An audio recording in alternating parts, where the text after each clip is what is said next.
Dengan kondisi ini, saatnya kita kerja dari rumah,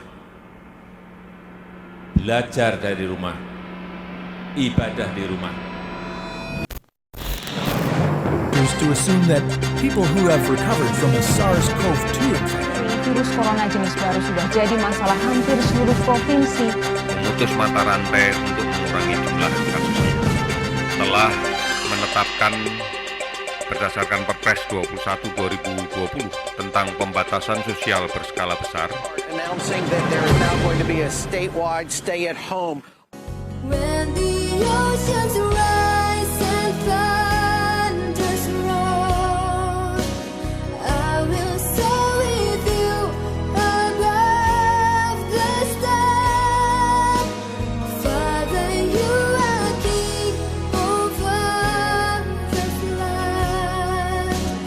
I will be still, know you are God. Ya, Shalom. Selamat pagi. Anda bersama dengan saya 5 menit ke depan di Stay at Home with God. Seperti biasa saya akan menyampaikan kebenaran firman Tuhan. Saya percaya sederhana, tapi kalau saudara mau mengerti firman Tuhan dan menangkap firman Tuhan, maka itu akan menjadi sesuatu yang luar biasa buat hidup saudara. Saya akan bacakan di dalam Efesus pasal 5 ayat 15, 16, 17 dan 18. Di situ dikatakan, karena itu perhatikanlah dengan saksama bagaimana kamu hidup. Janganlah seperti orang bebal, tetapi seperti orang arif. Dan pergunakanlah waktu yang ada, karena hari-hari ini adalah jahat. Sebab itu janganlah kamu bodoh, tetapi usahakanlah supaya kamu mengerti kehendak Tuhan. Dan janganlah kamu mabuk oleh anggur, karena anggur menimbulkan hawa nafsu. Tetapi hendaklah kamu penuh dengan Roh Kudus. Saudara, di sini dikatakan, karena itu perhatikanlah dengan saksama bagaimana kamu hidup. Di sini dikatakan perhatikan dengan saksama. Perhatikan dengan sungguh-sungguh. Perhatikan dengan baik-baik bagaimana kamu hidup. Bagaimana kita hidup. Di sini juga ditambahkan, janganlah seperti orang bebal, tetapi seperti orang arif. Saudara, kenapa? Karena orang bebal itu mereka banyak mendengar, mereka banyak tahu, tapi belum tentu mengerti. Oleh sebab itu, kita memilih untuk menjadi orang yang arif. Orang arif, orang bijaksana mengambil keputusan, bisa memutuskan hal apapun dengan pertimbangan yang kuat.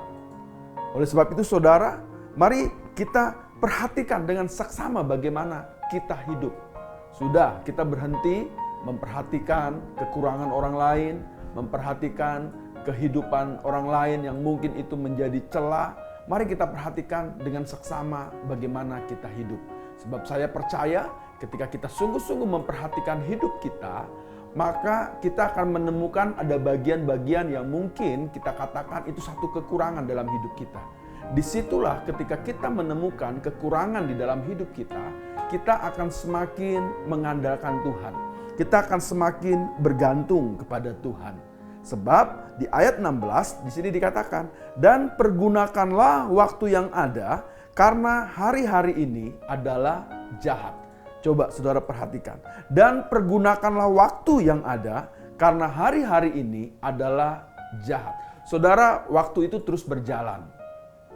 Jadi dengan kata lain, ketika berjalannya dengan waktu, artinya saudara sedang berjalan beriringan dengan waktu. Oleh sebab itu, pergunakanlah waktu yang ada karena hari-hari ini adalah jahat. Firman Tuhan berkata karena hari-hari ini adalah jahat. Saudara, ya ini sudah fakta yang terjadi.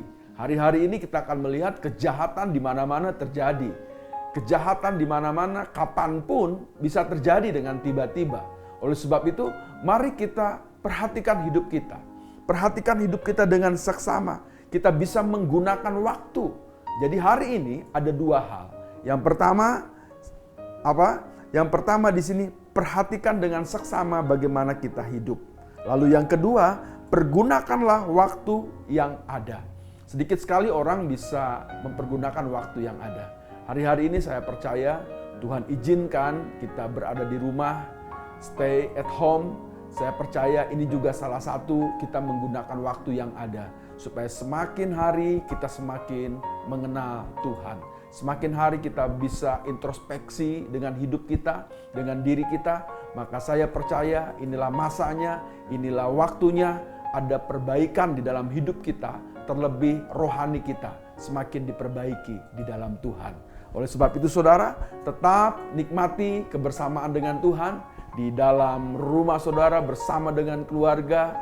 Dan hari-hari ini lebih banyak mendengarkan kebenaran firman Tuhan, lebih banyak berdoa, lebih banyak menyembah, terus adakan keintiman dengan Tuhan. Sebab di dalam hadirat Tuhan, kita akan bertemu dengan Tuhan. Dan di dalam Tuhan, kita akan semakin mengenal siapa pribadi kita di hadapan Tuhan. Terima kasih, Tuhan Yesus memberkati.